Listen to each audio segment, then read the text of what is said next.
السلام عليكم، ان شاء الله تكونوا لاباس. راني ما بدلتش المحتوى تاعي للطبخ بصح لخاطرش نبغي بزاف لا كويزين، قلت نتقاسم معكم هذه الوصفات اللي انا شخصيا نبغيهم بزاف ومشهورين بزاف في الولايه اللي جيت منها وفي الولايات المجاوره. اليوم غادي ندير وصفه سموها دولمة الحوت ولا دولمة السردين. هي وصفه مشهوره بزاف في الصناعه في الولايات المجاوره، بصح كل ولايه ديرها بالطريقه تاعها الخاصه. يلا نبداو. في مهراز نحط سنين الثوم، نزيد لهم القزبر ونزيد الزعتر والتوابل اللي هما ملح، ما تكثروش الملح، فلفل الكحل، فلفل عكري، كمون اللي هو التوابل الرئيسي، عندك ثوم بودرة وكركم. نهرسهم غاية بالمهراز هيا حتى نتحصل على الدرسة اللي أنا بغيتها.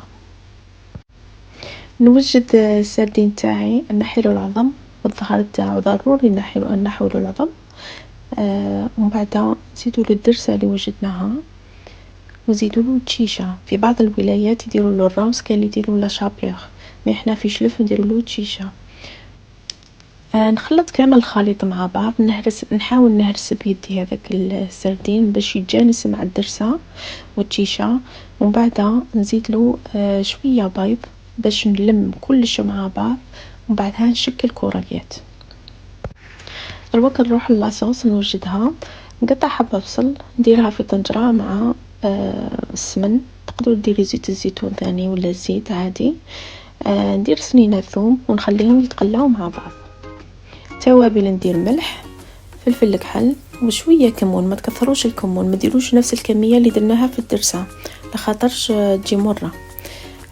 ومن بعد كي يتقلع البصل والثوم نزيد لهم 2 حبات طماطيش اللي كنت ربيتهم ودرت لهم نص مغرف تاع طماطيش تاع القوط.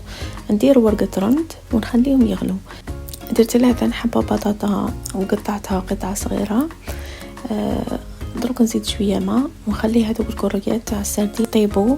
في الوصفة الأصلية نزيدوا له الحمص، منين أنا ما عنديش في الدار درتها بلا بيه. هذه هي النتيجة النهائية تاع الطبق تاع اليوم.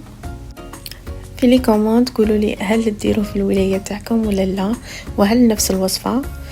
شكرا على المتابعة، ما تنسوش لايك وبارتاج. في الأمان.